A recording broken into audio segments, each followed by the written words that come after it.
Hello. If you guys didn't know or you're new to the channel, I have this thing for lifting trucks to the absolute moon.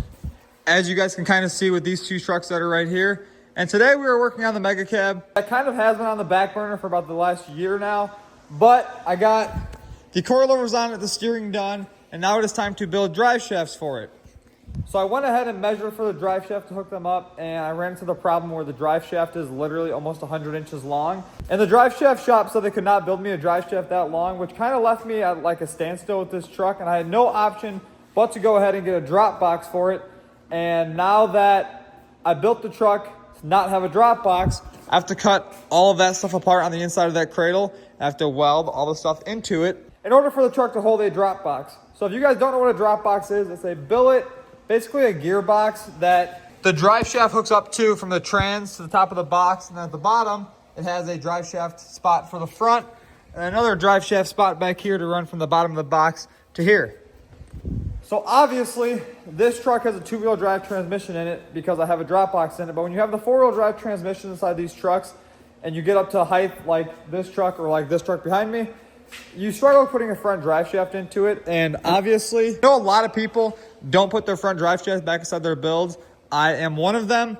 But when it comes to the monster trucks, I've came to my senses that you probably should put the drive shafts back in the truck and not just leave that empty void from the front axle to the transfer case. In order to get the drop box to mount into these cradles, you have to build a big bracket that you guys can see right there. In the center of my cradle, I have a whole entire double sheared 1/4 inch plate. So basically it's a 1/2 inch thick. And that is what holds my drop box into my truck. And that's what we have to do to this truck. So right here on the pallet, we have all the plates to plate the inside of that cradle along with the drop box mounts. I have these sway bar arms inside there as well. I also went ahead and cut a plate that will weld right here to cap that off so it looks a lot better. A couple other small pieces that I have to finish up this lift. Once I get all that stuff off this pallet and weld it up, this truck will be inside of its last stage for welding on the lift kit. Right now, we're gonna open up this pallet, see what's inside here, get all this stuff organized. Now I'll be able to get an idea on what I need to do exactly inside that cradle to get the drop box mounted. Until we get a new drop box for this truck, I am gonna be pulling out the drop box out of my big gray truck because it is the same exact one that I am getting for this truck. So we'll yank that out today. We'll go ahead and get all the stuff built for the cradle on this truck to run the drop box. And hopefully by the end of the video, we are measuring for drive shafts once again. And then that means I can pretty much drive this truck. So I went ahead and got the pallet opened up, got everything organized. So what this is right here is this plate will run from cradle to cradle and it'll weld to that big solid plate. And this thing right here will sit a 1/4 inch off of this edge and all the way around. It'll get centered once I get it all mocked up on the table to weld it. This plate right here will weld on the inside of the cradles on both sides. I will have to cut this cross member out, unfortunately. That was for if we didn't run a drop box. But now with the drop box, that cross member will hit the bottom of the box. I'm still debating whether or not I'm going to just bolt this plate in through the control arm bolt holes or if I'm going to weld that thing all the way in to the cradle. But once we get that cross member out, we get the drop box out of my truck, I'll be able to put those plates in, see exactly how I want to do it, and then get that cradle mocked up for the drop box. And then we'll be able to drive this truck. So let me get that cut out really quick and pull my drop box out of the big truck.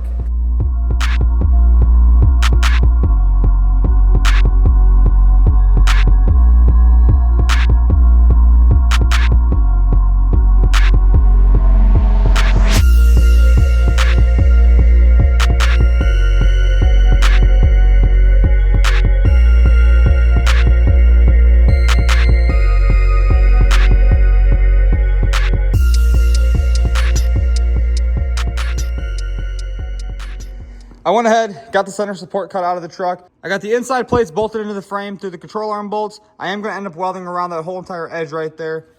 That way there's more strength and more durability on the drop box mount. But right here I have the plate that the drop box bolts to on the table. I'm gonna get all these edges welded up. That way it's double sheared right there. So right in the middle, it will be a 1/2 inch thick. I have to come over here yet still and take this drop box out of this truck, take the drive shafts off, then I'll bolt all the bolts and that'll come right out. That drop box is going into this truck like I was saying.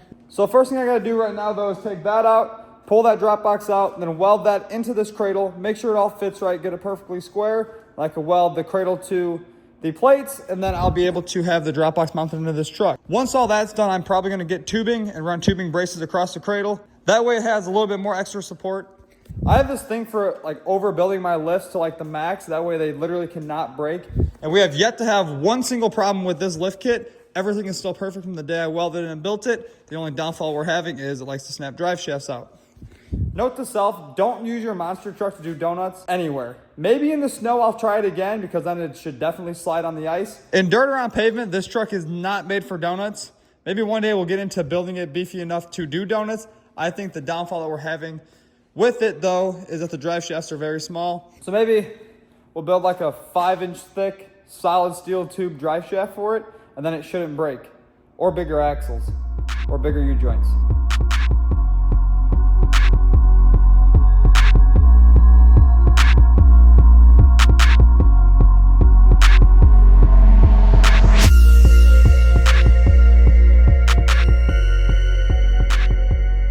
Drop box is off of the big truck and ready to go into this truck. As you guys just seen, I welded up the mount for the drop box. I went ahead and got the drop box bolted to it already. What I did here is I doubled up a piece of 1/4 inch to the main plate that's 1/4 inch. That way it's a 1/2 inch thick at the drop box. It adds more structure to it. I'm then going to use tubing or gusset to gusset this to the actual cradle plate, which we installed already.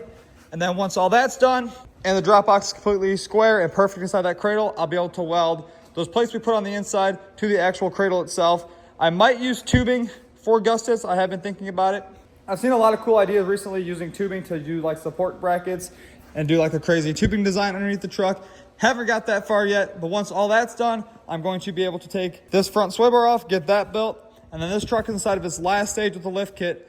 All we have to do is get the drive shaft built for it, get the brake lines on it. Then it'll be running and driving, and then we get into taking everything apart to powder coat the frame, the suspension. We might repaint the whole body because I ran the Bobcat fork into the side of the door on accident. And that's like an eyesore because that point of the truck is literally gonna be eye level every time I get into this thing. And I cannot look at that dent any longer. So let's set this thing onto a jack, get that thing pushed up into the frame and get it square. I'll tack weld it in, make sure it's perfect. I'll weld everything, then we can move on to doing the sway bar. Just got the drop box mounted, everything's welded, it's all square. I couldn't really film putting that in because it was so tight underneath there and I'm here by myself working. That thing turned out perfect though. Everything lines up how it should. We do have to change out those slip yokes right there to 1480s. Those are 1410s. And I really don't want to have the problem I had with my truck where the U-joint snapped in half. So I'm going to upgrade the U-joints on this truck before I build the drive shaft because I don't want to be in the same predicament I am with that truck with a broken drive shaft on this truck. So now that that's all in, I'm going to get the front sway bar off the truck. I have to get the arms welded on that.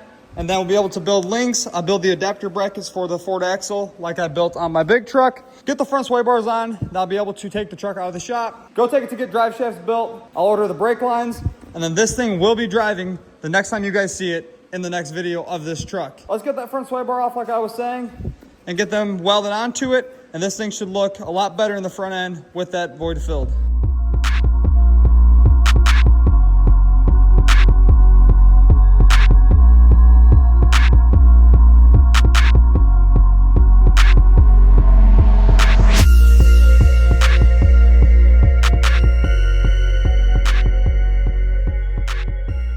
So we got the sway bar tabs welded onto the axle. I didn't really film doing that because I was by myself like I was saying, but my brother just got here. He is working on getting the links put onto the truck. He got the tubing already cut, hives welded into it. That looks insane. I actually went ahead and did a 1/4 inch overlay on the sway bar just to see how I would like it. And that beefier look for the overlay looks a lot better than the thinner metal that I have been doing in all the past builds. So we might be doing 1/4 inch overlays on the whole entire truck. Maybe get into doing full billet overlays. Get them all custom machined. I know that'll probably cost like $4 million to have all billet overlays cut for literally everything. So right here, you'd have one right there. Basically all over the truck would be a billet overlay. But I feel like that would change the whole look of everything. So we might be doing that in the near future. But right now he's over here working on getting the last link hooked up to the sway bar. Then obviously we have to bend the tubing for it. Once that's on, the front end is complete. And then we can get into getting the drive shaft built and the brake lines and then driving the truck. But I'm getting impatient, and in my last video I did one upgrade to my brother's truck that we have to do this truck yet still. That's a bed mat, because whenever I see a bed now with no bed mat inside of it, I just instantly think it needs a bed mat from Lasfit. So we went ahead and ordered one for this truck. We gotta get the bed cleaned out really quick, obviously push the truck forward, and then we'll be able to throw that in, and it should look a lot better. I feel like we were just doing this 2 days ago. Yeah. So bed mat is out of the box. Obviously we have to fold it out. That way it lays out nice and flat. And as always, perfect quality. I love these bed mats. I was saying like 100 times before, I've never been a fan of bed mats, but come on, how can you pass up such a beautiful thing for the back of your truck? I don't know what's inside this bed. This truck hasn't moved in like 2 weeks. Mega Cab has another beautiful bed mat inside of it from Lasfit. It is filthy right now. It does the job. It's easy to clean. So now we're gonna take this one, toss up to the back of that truck, and then it should look a lot better once that's complete. But after this is installed, Ethan over there kind of got a tick up his sleeve, if that's what I should say, and decided he wanted to go ahead, cut a mini cradle and coilover convergent brackets for his 3rd gen. So he's gonna be taking the Mega Cab out of the shop while I'm throwing this inside the bed of the big Mega Cab. And he's gonna pull his truck in. He's gonna start welding together his cradle. And I'm like very impressed on how this turned out, especially for his first time doing this. It should look very good once he gets it all welded up. Way different putting this inside of a monster truck. Like I was saying, as always, perfect quality. It's like 15 degrees out right now, so the rubber is kind of hard. But once the shop heats up, this will definitely go down and form to the contour of the bed. But now that this is installed, you guys should definitely go click the link below this video and grab one of these bed liners, because I am running them in every single one of my builds, and I will forever. Next thing I gotta do is get one for this truck. But like, I don't think I've ever put anything in the bed of that truck, literally ever. Maybe the drive shaft when it snapped out. But now we can push this truck back, get the Mega Cab out of the shop. He can pull his truck in, and he's gonna get to welding those brackets that he just designed for his truck. And I'm like ecstatic to see that truck lifted higher as well, because everything here is just getting lifted by the day. And yeah, we need more stuff to lift.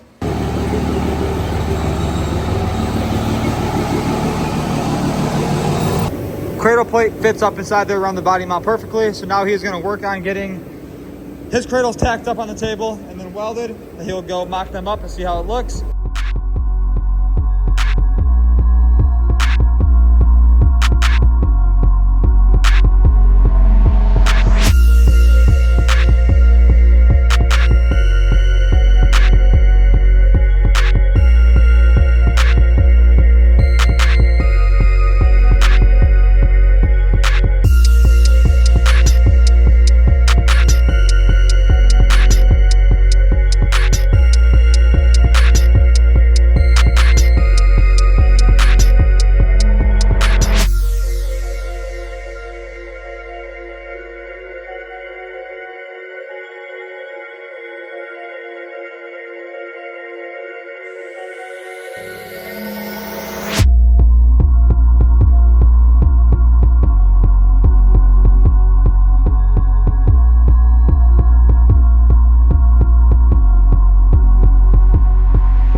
As you guys were just watching, he got the mini cradle all built.